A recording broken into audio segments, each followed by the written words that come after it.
like to give a presentation on. I'm sharing the screen. Is my screen is visible then? Yes, sir. It's visible, sir. Okay, thank you. Now I would like to give a presentation on fault analysis in power systems and its importance. I hope this session will be one of the good sessions. Why? Because this topic, fault analysis, is very interesting one and liked by many people. Many people shows interest on this area to do research, but the difficulty is to identify the research gaps in this area. As we are familiar in BTech, as this is the one of the topic in power system analysis subject. But coming to in research point of view, this is very difficult to identify what to do in this further. So for this, at this end of this session, you will know about what is fault analysis, which methods are already developed, among them which one is best one, drawbacks of existing techniques, and research gap in this area to do research further. So the outline of the presentation is this one: introduction and importance of fault analysis and a literature survey, and then fault classification study, and conclusion followed by future scope and references. Yeah.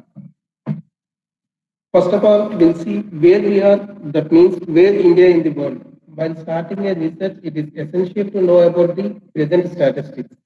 If you know real data, that will make stronger and research problem too. Remember, while talking about real-time data, trust only the government website. Why I'm saying don't trust any other websites. Why? Because most of the websites project their assumptions and not a real data. So Confederation of Indian Industry is an 125 years old government organization. According to their work on new age of power systems for 21st century India, according to their surveys, drastically by 2030, the India population will crosses the China's population with about 1.5 billion people. This is a huge number, and in terms of GDP growth, India is one of the fastest growing economies, and the per capita electricity consumption in India annually is about 1,122 kilowatt hour, which is much lower than the world average. 2,674 kilowatt hour per year is the world average, but our number is every year is gradually increasing with the population. So we need to concentrate more on this issue. And the past decade in India, in Indian power ecosystem, has seen many substantial changes. There is a demand is continuously increasing with rapidly urbanizing population. Then the recently opening up the power generation and distribution sector to private participation has led to significant capacity expansion and increased investment. And one more policy which was introduced by our government in 2014, that is policy on wind and solar, which results a rapid expansion of renewable sources to national and state grids. And India is a rich country in knowledge and as well as the natural resources like sun, wind, biofuels, and water, not as an economical one. Our Prime Minister recent call for one sun, one world, and one grid set the tone for a strong transmission system that will support India's renewable energy growth, also integrating the growth of renewables in the world. So with this call, you can see the differences. In 2013, the share of renewable resources is 1.3%, and it will increase this to 22% in 2018, which is a significant move in Indian power ecosystem. Then, how many of you knows that India has the fifth largest power generation capacity in the world, and we ranked third globally in terms of electricity production as of December 2018, and we produced electricity in India around 1,200 billion units during financial year 2018, and with gradual increasing in the population, and our electricity consumption per capita also increases, and it will reach 1,800 terawatt hour by 2022. This is huge. And whenever the private sector enters into the generation and transmission systems, then the value is increases, and they representing around 45% of total investments over the past 6 years. Means they are playing very major role in Indian power ecosystem development. At present, transmission and distribution in power is around losses is around 22%. Then currently 31% of India is urbanized and expected to reach 60% by 2050. And most of the people declare that India is a developing country and almost developed. But according to statistics, 31% of India only is urbanized till now. And it will reach us to 60%, expecting that one to by 2050. Then we can see where we are. And one more good sign is, according to Oxford Economics, suggested that 17 of the top 20 fastest growing cities in the world are in India. This is very good sign. And a government of India is pushing for 100% household electrification in India. They introduced a program called Saubhagya, and which aims to provide electricity to 20 million new households. Then government itself declaring that they need to provide electricity 20 million households is there. So where we are exactly, we can understand now. And electricity is expected to penetrate sectors such as transportation, especially with growth in electric buses, two-wheelers, fleet cars, and e-rickshaws. And most of the foreign countries already established tramways and trolley buses as many years ago itself. But we are struggling to developing an electric buses, two-wheelers, and fleet cars, and e-rickshaws, and many electric vehicles.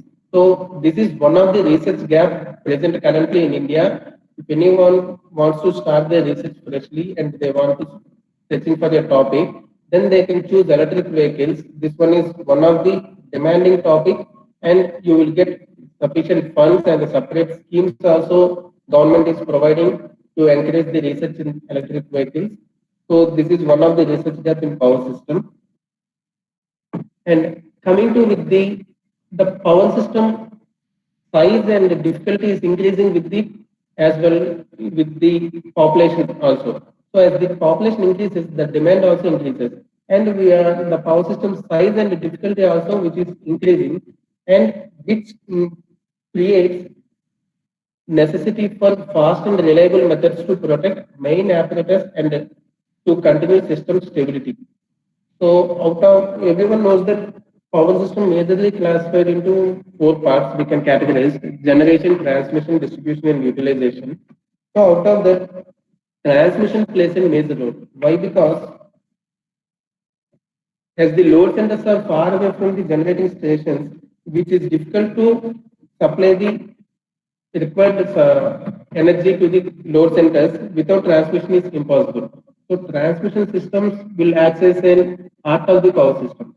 In electrical power system, high number of faults occurred in the overhead transmission lines, and the interruption caused to consumers because of faults is substantial, and the major and challenging task for any power engineer is to provide good quality power at the end to the consumers as per their requirement. That is the ultimate aim of any power engineer. So the upgradation of old protective relaying schemes is necessary due to the drastic improvements occurring in the electrical power system. So we'll start with the importance of fault analysis. So many of the people will get confused. Everyone is interested about fault analysis, but many of the people will confuse about what is fault analysis. Many of the people will thought about fault classification is nothing but fault analysis. That is wrong. Fault analysis can be categorized into fault detection, fault classification, and fault location. So first, what is fault? We should know. Fault is nothing but an abnormal condition. So the abnormal condition in the electrical terminology is called as fault. For suppose I am comparing with the human diseases. For suppose our day-to-day life, any human person day-to-day life is disturbed due to some disease. Some generally we will suffering with cold, cough, and fever. So if something is happened to him, his day-to-day life will be disturbed. That is abnormal conditions in his life, day-to-day life. Similarly, if any abnormal condition is occurred in the power system, that is nothing but called as fault. If it is any fault occurred in the system, we need to detect first. Then after we need to classify. Means classify in the sense we need to find which kind of fault it is. The nature of the fault we need to classify. Then after where it will be occurred. Fault location also important one. So fault location in the sense, for suppose we have a line from Chennai to Bangalore, for example. If the fault occurred, we need to find out the location where it was occurred exactly. So remember the fault analysis is combination of fault detection, fault classification, and fault location. It's not known as a fault classification. Okay. This is general view of power system as we discussed: generation, transmission, distribution, and utilization. If something is happened in the transmission system, just imagine if something is happened in the transmission system, if the transmission system is collapsed, what will happen until it will reconstruct? We cannot get the supply at the end of the load center. So fault distribution in power systems. So the concept is fault analysis in power system. So what kind of faults will occur and what is the percentage of faults in the power system we'll see now. So here 50% is alone is occurred in the overhead lines itself, and 9% in underground cables, and 10% in transformers, and 7% in generators, and switching components 12%, and control equipment 12%. Here the necessity is indicating to create a new protective relaying systems to avoid the faults in the, otherwise to detect and classify, locate the faults immediately in the overhead lines. Why? Because 50% of the faults alone is occurring in the overhead lines. How we can transmit the power? Either AC or DC. But most preferably we are using AC, that are the existing transmission systems managed throughout the world, and few of the systems which are recently constructing one transmission systems, they are going with the DC. So in overhead lines itself, we are getting 50% of faults.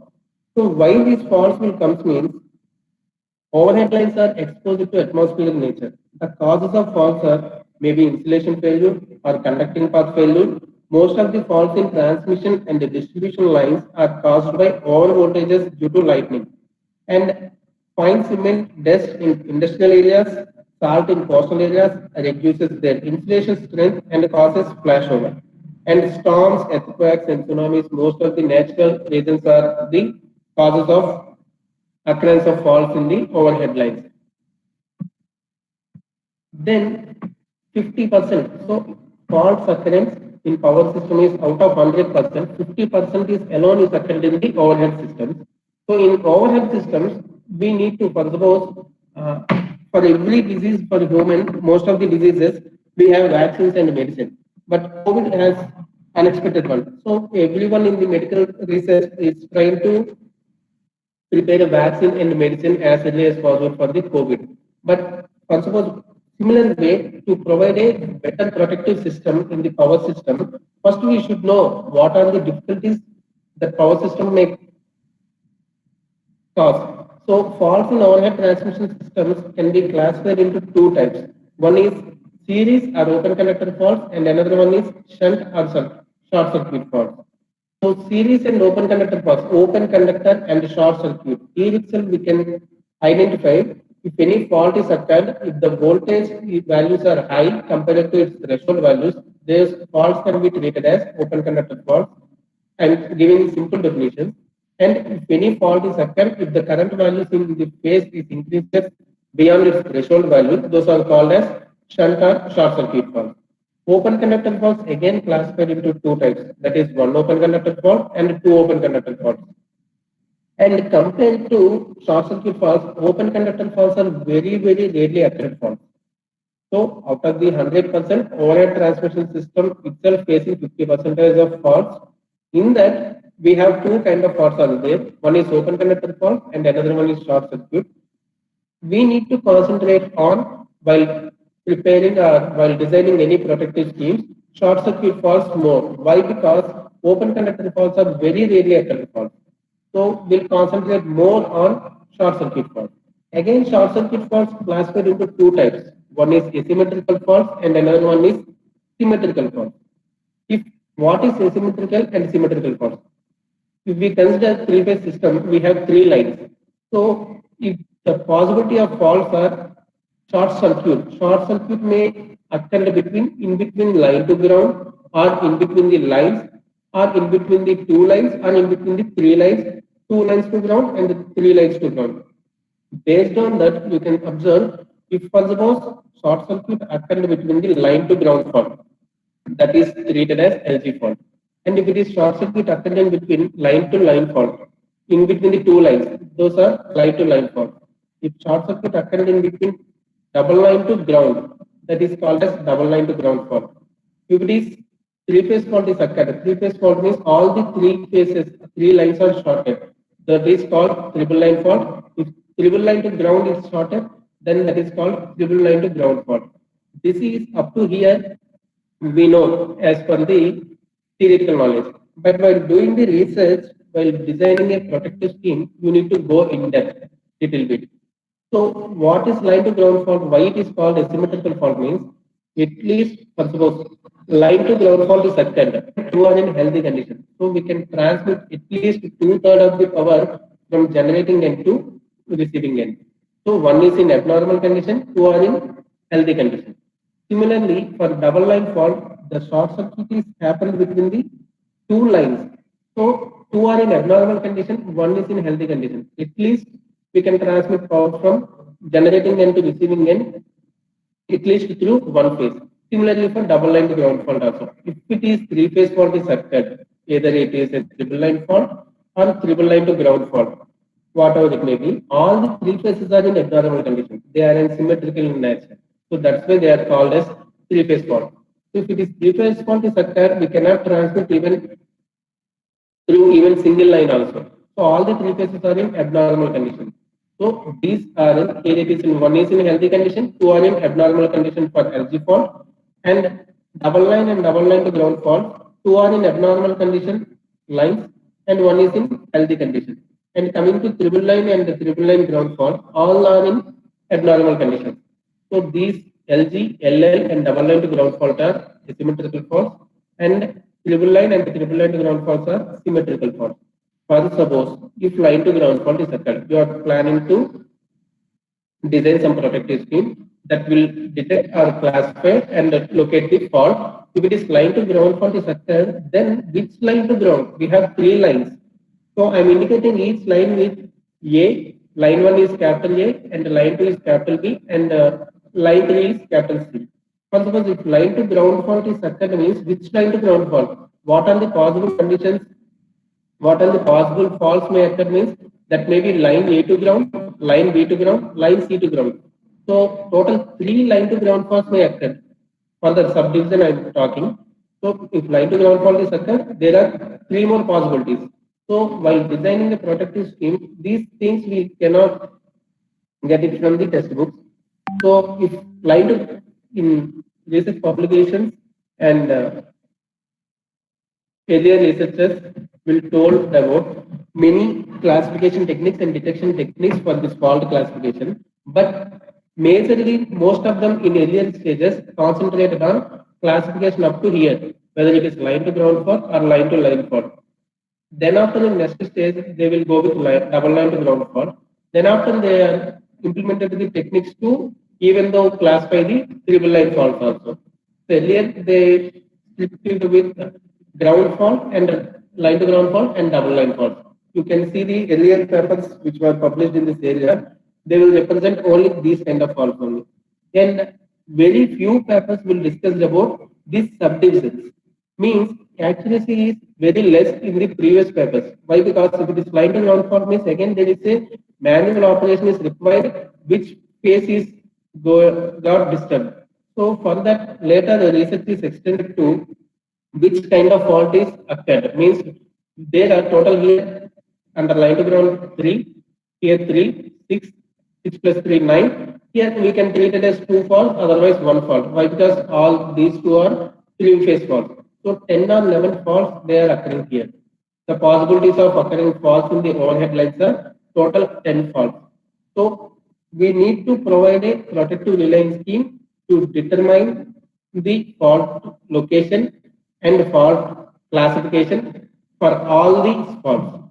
So most of the people, for suppose if any faculty is there means they can ask their students in BTech or maybe MTech students, they may get confused. They know what is fault. They know what kind of fault means LG, LL, double LG. Up to here they will remember.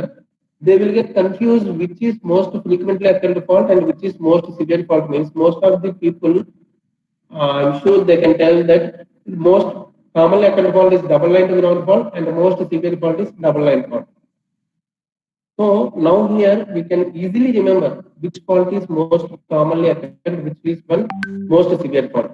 Here for easy of understanding, I am comparing these faults with diseases again. For suppose the most commonly occurred abnormal condition to any human being is cold or cough. So I am comparing cold or cough with line to ground fault. And double line fault I am comparing with fevers. And double line to ground faults I am comparing with viral fevers, dengue fever, and any severe fevers. And three-phase faults, whether triple line or triple line to ground faults, I am indicating with heart attack, like big diseases. So what will happen? The most commonly occurring disease for human beings are cold or cough. Similarly, the most commonly occurring fault in the overhead lines are line to ground fault. So then the next severe one is double line fault. Similarly, cold or cough here and here fever, viral fevers, and here heart attack. So here you can remember line to ground fault I am comparing with cold or cough. So the most frequently occurred, commonly occurring fault is line to ground. And the next severe wise double line fault that is fever, and if it is double line to ground fault that is viral fevers, and if it is three-phase fault that is nothing but heart attack. Why I am comparing these means if line to ground fault is occurred, what will happen? The severity, how much of the power system part is distant? Only one phase out of the three phases. The severity is less. When coming to double line fault and double line to ground faults, two phases are in abnormal condition and one more is in healthy condition. So the severity is less, the severity is high compared to line to ground. And coming to three phase, you cannot transmit even 1 kilowatt power also whenever three phase fault is occurred. So what will happen? So total system may leave shutdown here. So this is most severe fault. So line to ground fault is most commonly occurring fault, remember, and the most severe fault is three phase fault. That may be triple line or triple line to ground fault. So here faults in overhead transmission systems, while you need to concentrate on short circuit faults, under that you need to go in depth classification, that is whether line to ground fault means A to G, B to G or C to G. Similarly for remaining kind of faults. So the fault occurrence based on the previous data, here line to ground fault 85% chances are there. The occurrence percentage of different faults in overhead lines. This 85% is 50% of the overhead lines. Remember, out of 100% of faults, overhead lines facing 50%. Out of the 50, 85% the chance of occurrence is line to ground fault is, and the chance of occurrence for double line fault is 8%, and double line to ground fault is 5%, and three phase fault is 2%. So based on this also you can say that this is most commonly occurred fault compared to remaining faults. And the severity wise, which will increases here. Line to ground fault is less severe compared to all these three. Double line is less severe compared to double line to ground and three phase. Double line to ground fault is less severe compared to three phase. Three phase fault is most severe fault compared to all the remaining faults. So these are the occurrence percentages of different faults, and remember these are the 50% of the overhead lines percentage. And this is different transmission line design which was established in Russian field. And occurrence of fault. Already we have discussed the causes of occurrence. There are many natural reasons also causes for the fault. This is one kind of fault, that is line to line fault is occurred due to tree branch. And effects of fault. Coming to effects of fault, suppose if your protective reliance scheme is failed to detect the fault immediately, what will happen next? The equipment may get damaged, there is a reduction in supply, the system stability will be loose, and interruption of supply to the consumers, And if it is three-phase fault, what will happen? The entire system will be shut down. It leads to shut down the entire system. So the need for before that electric shock risk to maintenance operators. As we are in India, the entire overhead lines are not automated. If the fault is occurred, but our protective relay scheme is fails to detect, what will happen unknowingly if any maintenance operator touches the particular lines or any equipment near to the faulty condition, what will happen? It will become big risk to them. So electric shock risk to maintenance operators. Then, so based on all these things, what we need to do, we need to provide good protective related schemes for fault analysis to protect the equipment from damage and to maintain system stability and the system voltage and to prevent fire hazards and to avoid the interruption of supply to the consumers ultimately. Then literature survey. So, okay, this is up to here. We know that what is fault analysis, which is nothing but fault detection, classification, and location. And you are decided to do research on this area. Then you know what is the fault percentages in the power system. In that 50% of faults are occurred in the overhead lines, and we need to concentrate more on overhead lines. Then what kind of faults may occur in the overhead lines also we have discussed. Those open conductor faults and short circuit faults. Coming to open conductor faults, those are very rarely occur. Then our concentration will shift to short circuit faults majorly. In that short circuit faults, there are plenty faults may occur. Those maybe in subdivision classification of line to ground, double line to ground, and three phase faults. And again, further classification is there line A to ground, line B to ground, line C to ground. Like that, we have 10 or 11 faults majorly. So for that, what we need to do, we need to detect or classify or locate the if any fault is occurred in the transmission system. So for that, earlier researchers developed many techniques. We have seen many papers published on different techniques they have used to classify the fault. Most of the researchers concentrated on fault classification instead of fault detection and location. Why? Because in their point of view, fault classification, if we classify the fault, obviously we can detect the fault. We are in a position to classification of the faults. We are telling that whether that is AG fault or BCG fault or ABC fault, then obviously the detection also part of the that classification technique. So most of the researchers you can identify in their research work concentrated on fault classification majorly and fault location. Very few of them are concentrated. Why? Because which was a little bit difficult one. And first time this table is prepared by myself. And here I have divided all the techniques which are available for fault analysis into three groups. One is prominent techniques, and another one is hybrid techniques, and another one is modern techniques. Based on the usage of techniques, for suppose prominent techniques, these are the most of the techniques are artificial intelligence techniques only. The vast improvement in the soft computing in all the domains also it will also leads to entering the power system side also. So here the soft computing techniques importance is increasing day by day. Then wavelet approach is the first prominent technique for fault analysis and artificial neural network approach and fuzzy logic approach. Most of the researchers done their work using these three techniques. Later, this in the earlier stage, later they come up with the hybrid techniques. Hybrid techniques means there is the combination of one or two or three prominent techniques. For example, the first hybrid technique here I mentioned neuro-fuzzy or ANFIS techniques, which was the combination of artificial neural network approach and fuzzy logic approach. Similarly, wavelet and ANN technique. This is the combination of first prominent technique, wavelet approach, and second one, artificial neural network approach. Third hybrid technique is wavelet and fuzzy logic technique. This is the combination of first one and third one, wavelet and fuzzy logic approach. And the fourth hybrid technique is wavelet and neurophysics. This is the combination of all these three techniques, wavelet, neurophysics techniques.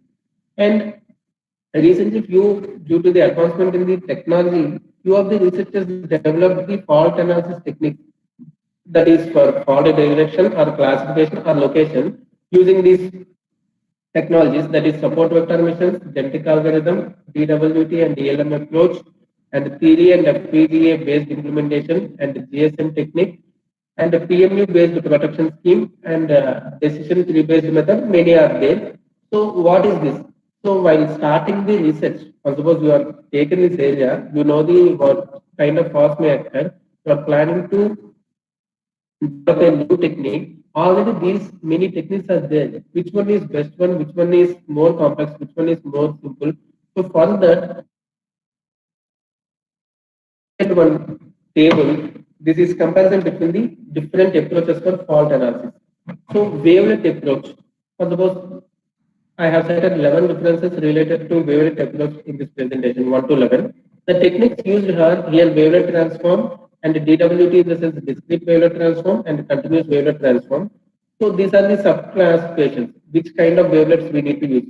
This is another session we need to explain each and every technique. And the simulation tools used in various papers. Here, for suppose I have cited here 11 articles. In that 11 articles, few of them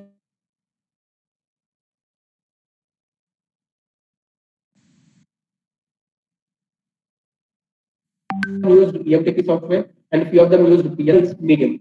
So here, wait a minute, 1 minute.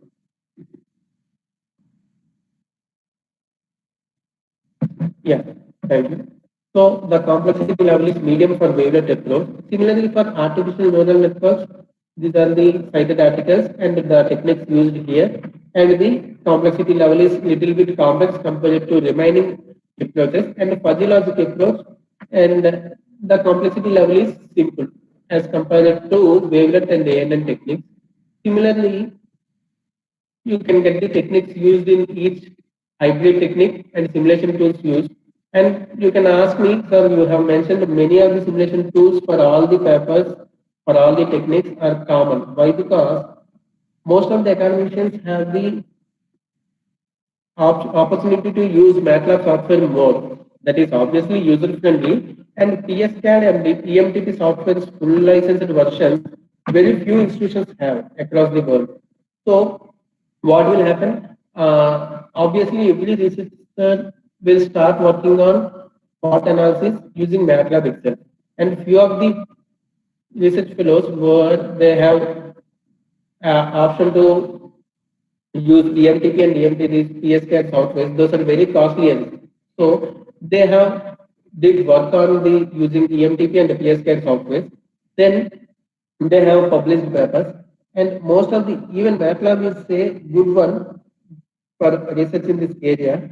But if you have option to use PSCAD nowadays in India and especially Andhra Pradesh also, many of the colleges purchase PSCAD at least for 10 users, 15 users, 25 users.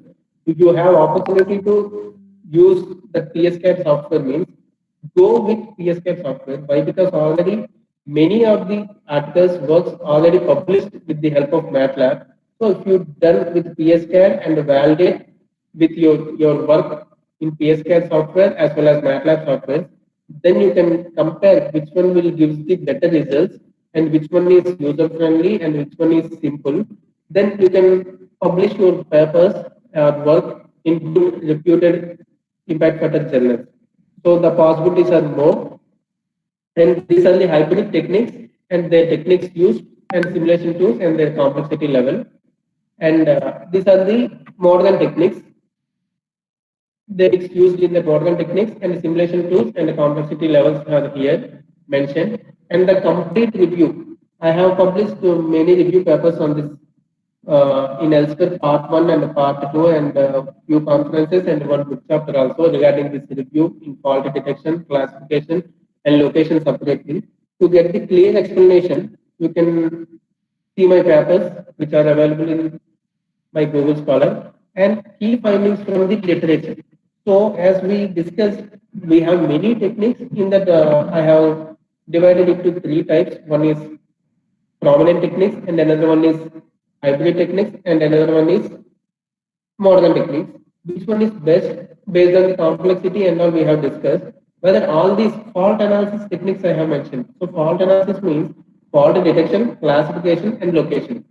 So most of the papers, most of the used for fault detection, very few of them used for fault location, and few of the techniques for suppose in few papers, you can find that wavelet technique is used for both fault detection and classification.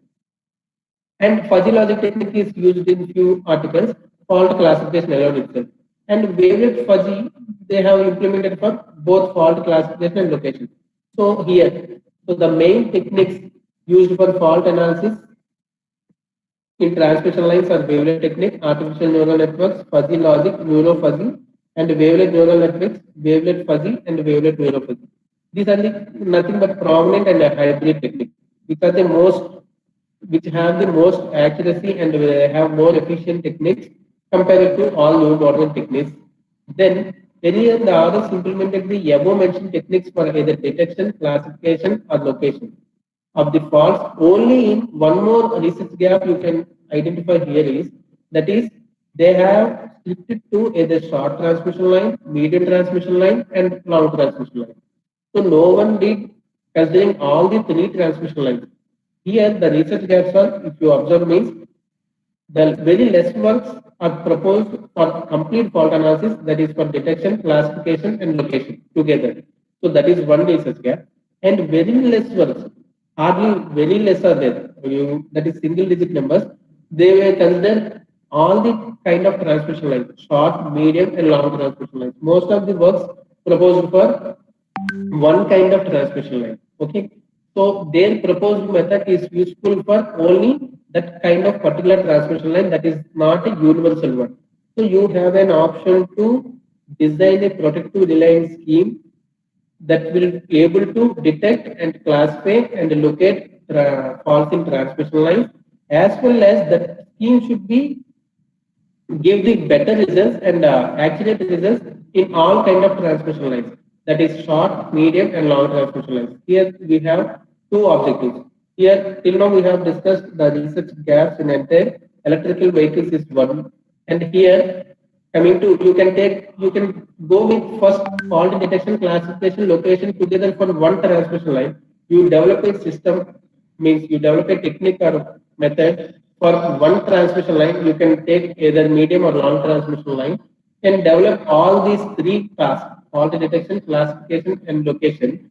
Then same technique apply for short and for suppose if you are considering long transmission line, same technique what you have developed for long transmission line, apply for short and medium transmission lines, then you will get the difficulties.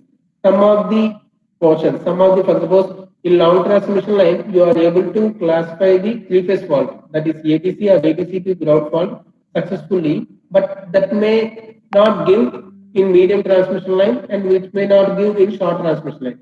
So here you need to frame a common protocol, common system for all the transmission lines. First, you develop one complete scheme, that is for detection, classification, location for one transmission line, that is one word.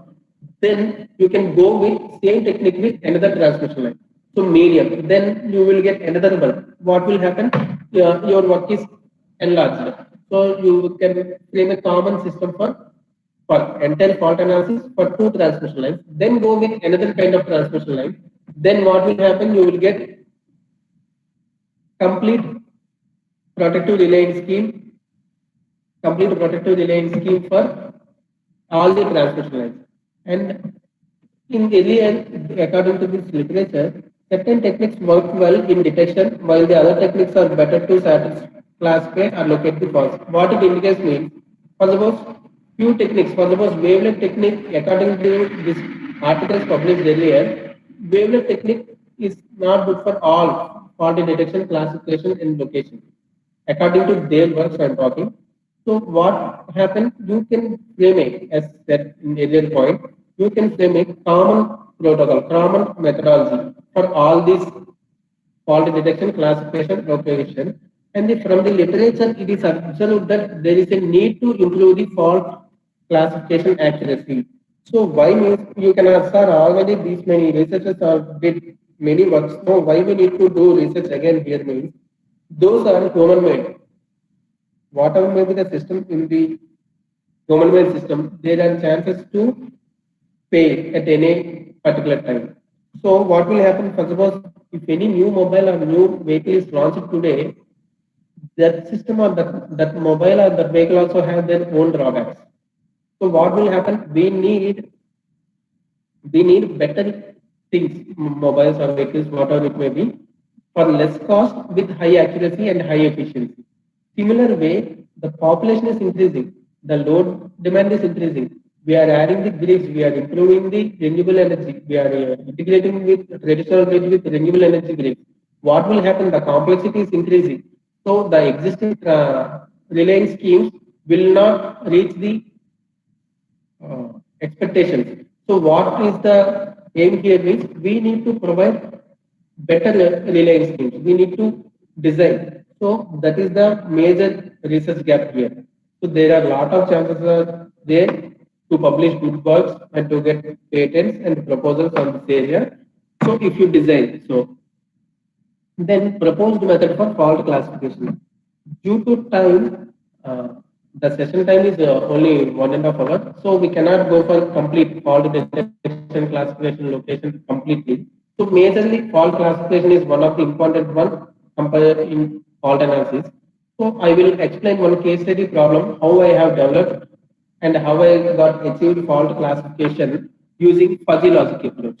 So this is the simulation study system which I have considered three-phase model which consists of 400 kV source voltage with a 300 kilometers transmission line length. This is the single line representation of the considered power system model. So why I have opted fuzzy logic means in review also I have mentioned the complexity for fuzzy logic is less. Why? Because fuzzy logic, many papers are not published on the fuzzy logic, but the fuzzy logic and the software is same. But the inside of the fuzzy logic toolbox, how you framed membership functions, how you framed rules, within rules, based on that your system will give the output. So the fuzzy logic have the more capabilities to give better results compared to remaining. So the use of fuzzy logic has received a lot of attention in recent years because of its effectiveness in decreasing the need of complex mathematical models in problem solving. So actually why this fuzzy logic has this more prominent means what will happen for suppose any kind of system, we need more mathematical calculations. That we can overcome here in using fuzzy logic. And this is will create a causal relationship between the input and output variables, and which is also expressing particularly where the mathematical model is not explicitly known or it is difficult to solve. So, for suppose few problems we don't have complete data. We cannot move further to do theoretically. So for that at that conditions, fuzzy logic is most important one to solve that particular problem. And fuzzy logic provides not only a powerful representation for measurement of uncertainties, but also an important representation for unclear concepts expressed in natural language. So this is the importance of fuzzy logic. And coming to here, what is the difference between earlier researchers and this work? They have implemented one fuzzy classifier for entire fault classification. Coming to here, I have introduced two fuzzy classifiers. One is for ground faults, that one is named as fuzzy classifier 1, and the second one is for phase faults, that is for fuzzy classifier 2. Here I consider Mandani fuzzy influence system. We have another one is Sujuno, that will be Sujuno influence system can be considered for neurofuzzy and its purpose. And for fuzzy logic, we should go with the Mandani fuzzy influence system. And here, these input variables I have declared, I have designed here. Here I required S1, S2, S3. That is your wish. If I am going with three input variables, earlier few of them go with six input variables, few four input variables, five input variables, like that they have designed. So I have restricted that one to three input variables for both the fuzzy classifiers. One, remember, I have implemented two fuzzy classifiers. One is for ground faults classification and another one is for phase faults classification. So coming to fuzzy inference system for fault classification, I have considered three input variables. Each one is named with S1, S2, and S3, and output variable is named with denoted with F. So these are the denotions. S1, S2, S3 are the input variables, and F is the output variable. Then what is S1, S2, S3? So I should explain what is S1, S2, S3. S1, S2, S3, these are the, based on this equations framed, I have concluded that S1, S2, S3 are the taken as the inputs for the fuzzy inference system. So these S1, S2, S3 is depends on P1 of n, P2 of n, and P3 of n. These P1 of n, P2 of n, P3 of n are dependent on P1, P2, P3. These P1, P2, P3 are calculated using phase A current, phase B current, and phase C current. So now you can understand. I have used simply generally for fault classification or to determine the fault current and all. Theoretically, we need to use symmetrical components. That is big theory. So lot of equations are required for that. So it takes time-taking process. So to avoid all those things, I have introduced one new method. Here I am considering only phase currents of only at one end of the transmission line. So the S1, S2, S3 in the figure are inputs to the fuzzy system, and the input variables using currents at one end of the transmission are given below. One end of the system are given below. So I have designed the fuzzy inference system using the help of phase currents itself. So I have considered this system. This is a single line representation. Here, for each phase, three phases I have considered. For each phase, phase A, phase B, phase C currents are there. Those currents I am taken as the input to the fuzzy inference system. Then I have framed few equations to get the better accuracy. These, according to these equations, S1, S2, S3, the values which we are getting here, S1, S2, S3, those are giving as the input to the fuzzy inference system. Based on that, we will process the output finally. So the next important one is I have considered fuzzy inference system, how many input variables and output variables also I have decided. But next, for each input variable, how many membership functions we need to consider? That is also your choice. So if number of membership functions and the number of rules are less, that will be the computation time is very less. Otherwise, it will become difficult. So the membership function ranges for input are for all the three input variables. Remember, I have considered three input variables S1, S2, S3. For all the three input variables, each and every input variable, I have taken three membership functions for each input. I am giving this is fuzzy classifier 1 for ground faults. So I have considered three membership functions small, medium, and large, and each are denoted with in suffix G indicating ground. Small g, medium G, ground G. This is the triangular membership functions for input. I have triangular membership functions, and these are the output membership functions. Output membership function, output is one output, I am considering F. Then in that, ground faults, total how many ground faults we may attend? Ground faults in the sense, the fault, the short circuit occurred between any line to ground. What are the possibilities? Line A to ground, line B to ground, line C to ground, and line double line to ground faults is the comes under the ground faults category. So what are the remaining faults? A, B, B, C, C, A. Those are phase faults, and ABC. Those are the phase faults. So these are the ground faults. Total 6 faults. Under fuzzy classifier 1, I am going to classify 6 kind of faults. Those are nothing but all are called as ground faults, which have the short circuit connection between the any line to ground here. So the input membership function range for small g I have taken as -1 to -0.005, and for medium 0.022 and 0.3, and for large G membership function 0.2 to 1.0. These are the membership function ranges considered for each membership function, and these are common for all the input variables. You can take different membership functions for different inputs, but commonly I have taken to make it simple. So I am explaining once again. We have considered input variables for fuzzy inference system. What are the input variables means? Those are dependent on the phase currents, phase A, phase B, phase C. Based on that, we need to determine S1, S2, S3. We are finding those things to fuzzy inference system as an input variable. So each input variable S1, S2, S3 consists of three membership functions. All are denoted with small g, medium g, and large g. Their membership function ranges. And output membership function, for suppose I am taking 4.5 to 5.5 for the line A to ground, This is the output membership function range for A to ground. Similarly, for CAG fault is 29.5 to 30.5 is the output membership function range for double line to ground fault. So these are the rules. So coming to fuzzy inference system, you need to remember first you need to design how many inputs you need to consider and how many membership functions in that inputs. Based on the inputs and the membership functions, you need to design your own rules. So for suppose these are all if-then rules. If S1 is large, S2 is medium, S3 is small, then trip output is AG.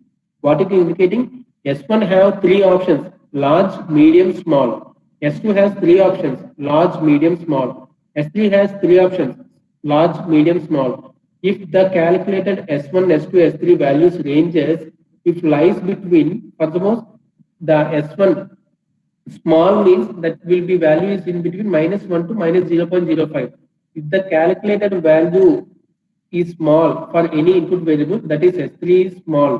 So if S1 is large, for suppose if the calculated S1 value is large, which lies in between the large membership function range, and S2 is medium and S3 is small, then trip output is AG. So this is the rule framed for to classify the phase A to ground. Remember. Similarly, for total how many faults we are going to classify under ground faults? AG, BG, CG, AVG, BCG, CAG. So here I have framed 6 rules.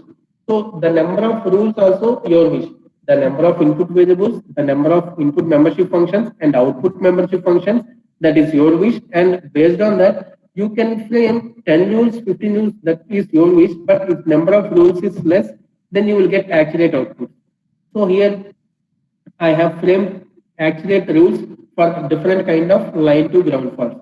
And the fault type, for suppose the fuzzy output is a numerical one.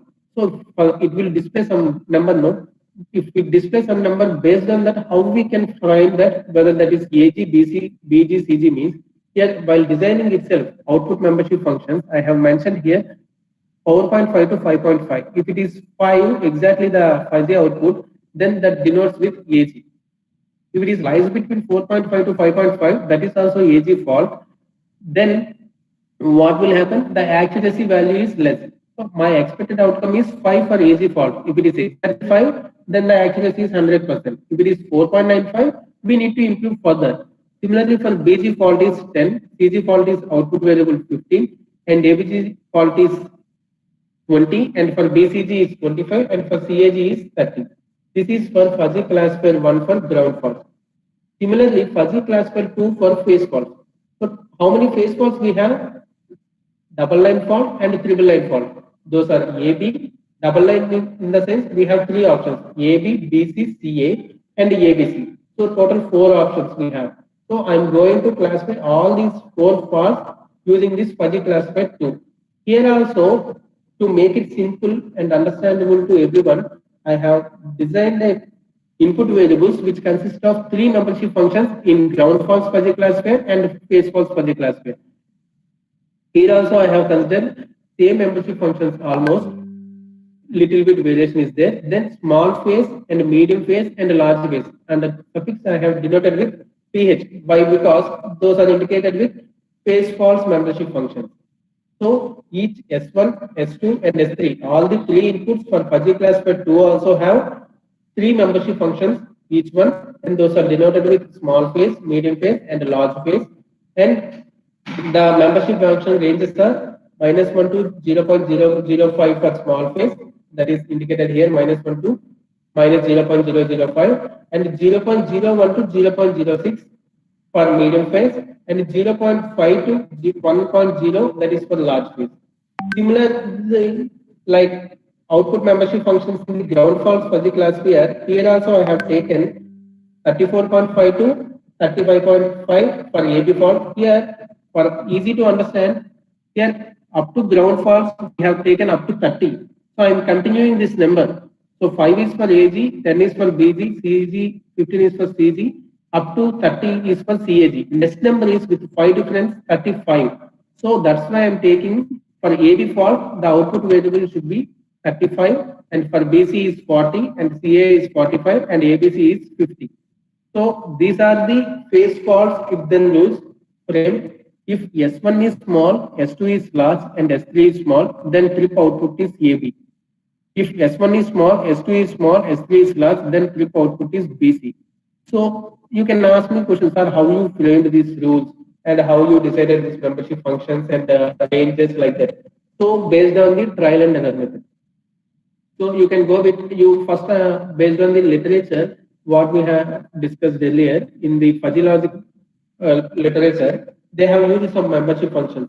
So I have framed these membership functions which will be useful for all the transmission lines, whether short, medium, and long transmission lines. You will get the fault classification successfully using this if they use and using these fault classifiers, that is fuzzy classifier 1 for ground fault and fuzzy classifier 2 for phase fault.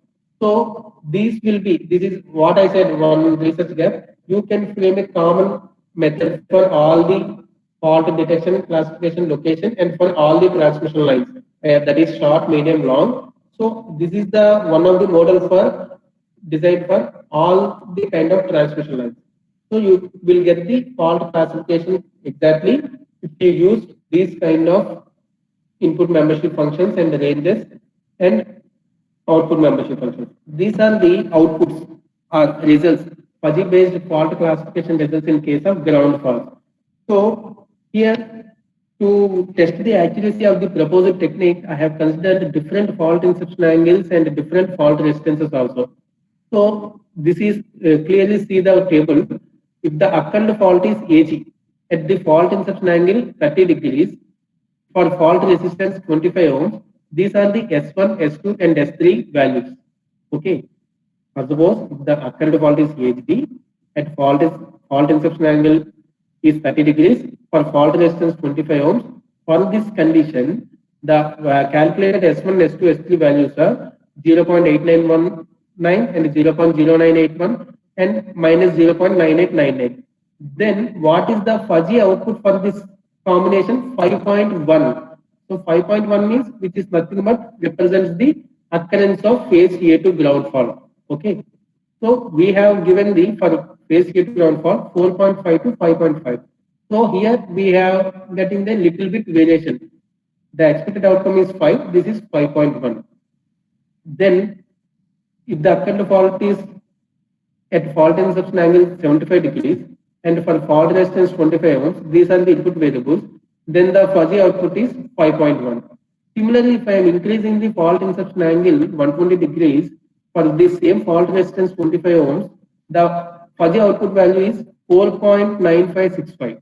You can see the difference, but which also lies in the output membership function range for AG. So we can treat it this one as line A to ground fault is occurred here. But here comma 5.1 I have mentioned, this is the output value for fault inception angle 120 degrees whenever phase A to ground is occurred at fault inception angle 120 degrees. For fault resistance 75 ohms. For fault resistance 75 ohms, these are the S1, S2, S3 values. For that values, the outcome is 5.1. This is the discount fault as AG. Similarly, based on the input values to the fuzzy inference system, we framed if then rules. If you can test these numbers S1, S2, S3, what we have framed in the ground faults. S1, S2, S3. S1 is large, S2 is medium, S3 is small. First of all, I am indicating that S3 is small and telling. So what is the small range? Small g is indicated is in lies between -1 to -0.05. You can test here. The value is in between that range. S3 is -0.9899 and S1 S2 also lies in between the mentioned range. So then first fuzzy inference system will take the input values, then it will check with the membership functions based on the if then rules, it will project this number 5.1. So we can say that that is the occurrent fault is AG fault. Similarly, for different line to ground faults, the fuzzy outputs are, you can see that there is small variations here. For suppose for BG, we are expecting the output value as 10, but here we are getting 9.9. And for first combination for fault resistance 25 ohms at fault inception angle 75 degrees, the value is 9.9388. and for fault resistance 75 ohms, the value is 9.9. But whatever it may be the values, the difference is very less, where they are almost needed to the expected outcomes, and they are lies within the range of ground faults membership function. So similarly, for these are the phase faults results. So what are the phase faults? AB, BC, CA, ABC. Here I have mentioned few fault inception angles and few fault resistances.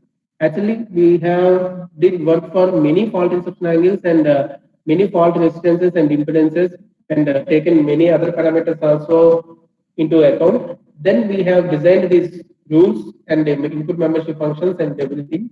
Then based on that, for suppose AB, the expected outcome is for AB fault is 35, but we are getting 35.1, which is almost close. We can declare that one as AB fault. For BC fault is 40, 39.9, 39.9737 we are getting here. And for CA fault is 45, exactly we are getting for CA fault.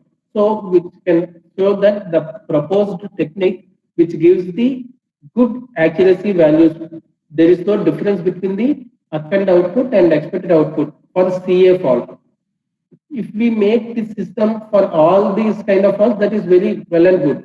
So these are the, for coming to three-phase fault, there are many differences compared to other faults, line to ground or double line to ground faults. Why? Because three-phase faults are most severe faults. There is a lot of differences in all the three input variables what we are giving, that is phase A current, phase B and phase C.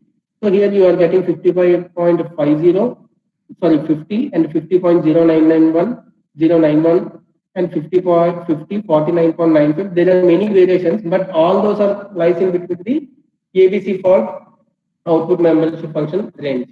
So based on this, we can say that fault classification successfully classified, detected and classified for considered system, and which the proposed system also useful for all the transmission lines, short, medium and long transmission lines. So finally, I conclude that the work describes the classification of available fault analysis techniques, which are useful to know the initial methods and combination of different methods used for earlier for the protection of power transmission systems. The review first time has classified the methods based on the approach used for fault classification, that is prominent, hybrid, and modern techniques. It also gives a brief review on all existing methods. Coming to the case study, the fuzzy logic based technique has been presented for the identification and classification of faults. The proposed technique requires only post fault currents at all the three phases at one end of the transmission system, which is the major advantage. In few of the earlier cases, they have calculated impedances and some other parameters that requires additional calculations and all. It takes time. Directly with the help of currents, we framed this system, and in this presented method, separate rules have been framed for both ground and phase faults. This respective input fed to the fuzzy classified systems to classify the nature of fault, and simulation studies also shows that the proposed method is good, and the outputs are also, we can observe that the accuracy is nice. Then what is the next? So till now we have discussed about the as a research gaps, electric vehicles, and you can frame for complete fault analysis, fault detection, classification, location for together the same technique, using the same technique, that is second research gap. And third one is all this task, fault detection, classification, location, with the help of same technique for the all kind of transmission lines, that is third research gap. What we can do further? Till now, including me, most of the researchers have performed fault analysis using various techniques for different lines for constant source and constant loads. So, and one more thing, transmission systems is the majorly concentrated one.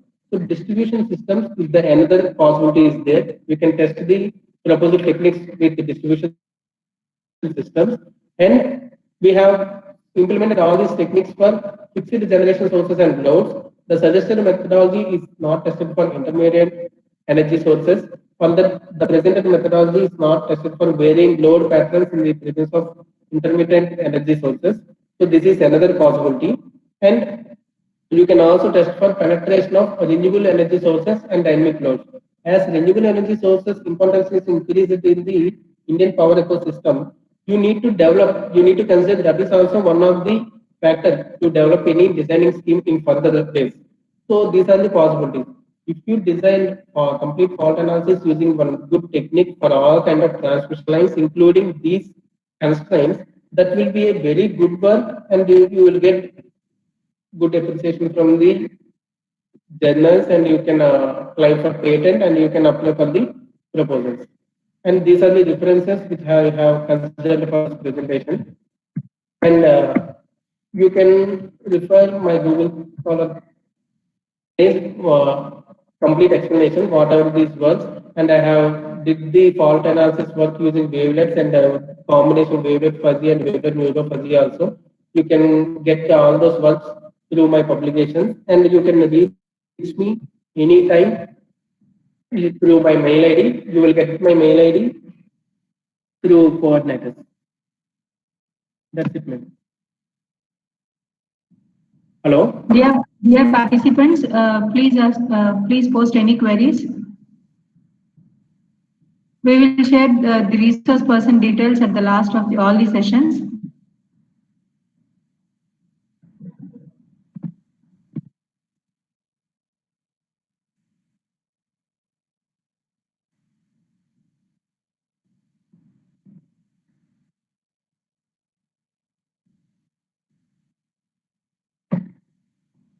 If anyone asks question, that will be very helpful to me for next sessions to deliver lecture in some other places. And this would be a difficult one, giving a virtual lecture through online. If it is for these kind of topics, if it is offline mode is very most preferable one compared to online mode. Then we can show the exactly simulation results while performing itself, and we can show any prototypes also. Sir, from through YouTube, we have asked some questions, sir. Any Yes, journals related to these things are? Yeah, many journals are there. Ma'am. You can go with International Journal of Power and Energy Systems (IJES) elsewhere, and Electrical Power System Research elsewhere, and IEEE Transactions on Power Delivery. These are the journals right now accepting the papers on the works on the traditional grids. And if you are including renewable sources, as I mentioned in the future scope, if you are including the renewable sources as part of your work, you can go with other journals which have solar energy and renewable energy and other renewable energy journals also. And one more thing, these are the specific journals related to power systems, and few more journals. For suppose the expected outcome. For suppose if you have performed all these tasks together, that will be a great work. You can communicate with great impact factor journals. For suppose you have performed, you have designed one protective design scheme for only one transmission line, that is for fault classification. Instead of aiming for the impact factor journals, which will be useful. Yeah, I'm getting one more query. Are any Scopus journal related with renewable energy or microgrid? Yeah, many are there. And don't look for the specific area, renewable energy and microgrid. And you have common journals also. For suppose Gaji University Journal of Science, one common journal, they can accept all kind of papers related to electrical engineering. And few more journals are there, and few more journals. Wait a minute, I'm recalling. Few more journals are there. The standard journals are IEEE Transactions on Power Delivery and Power System Research, and where I have struck means if the work is small, you can aim for Scopus Index journals, only Scopus Index journals instead of impact factor journals. Why? Because nowadays, as I said, many of the researchers already performed work here. Many of the researchers already implemented many techniques, and they have published in the impact factor journals. So if there is a good novelty in your work, then only they will accept. So instead of targeting impact factor journals, go with non-impact factor journals, at least Scopus. But I'm giving a suggestion to everyone. Still, I'm seeing most of the faculty and students are aiming for the, and they're publishing their good works in non-scopus journals. So non-scopus journals and paid journals don't go for paid and non-scopus journals. Why? Because those are no one is considering that as the giving the value to that particular works. Why? Because paid journals nowadays to the increasing the publications throughout the world and India, n number of publications are published by every day in various journals. So the quality of the work we need to vary. So when we can get the quality of the work, when we can show our quality of work to others means if it is published in the free scopus journals and impact factor journals, that will be more useful. And while taking any data, doing any research, as I mentioned in the starting, go with trusted website and go with what are the journals I have mentioned there. Trusted journals, IEEE journals or elsewhere journals. And in IEEE and elsewhere also, don't go with proceedings much. Proceedings in the sense conference publications.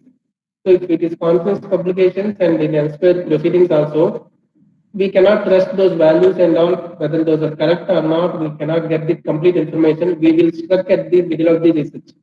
So while starting itself, take a good journal and take a good paper publication as a reference, then start your work with the data. And before starting any work, go with real-time data. That will be very useful, and there are a lot of chances. So the only way, if you want to publish papers here in this area with impact factor means, if you consider renewable sources, as I mentioned in the future scope, then that will be a good work and sufficient work to publish in impact factor journals. Next, any other queries? No, sir. Okay. But the information regarding journals you have given was helpful to all, sir. Thank you, sir. Thank you.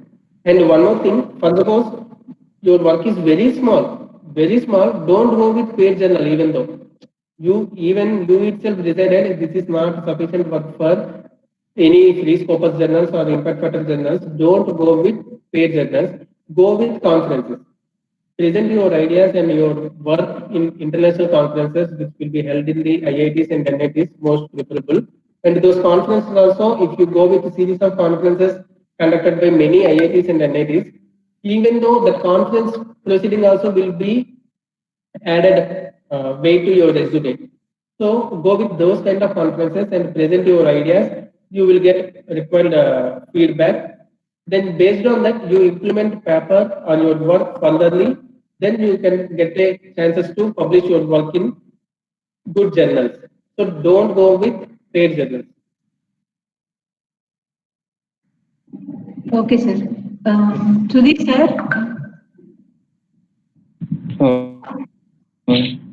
Yes, ma'am. Ma'am. Yes, sir. Sir, Is my voice audible, ma'am?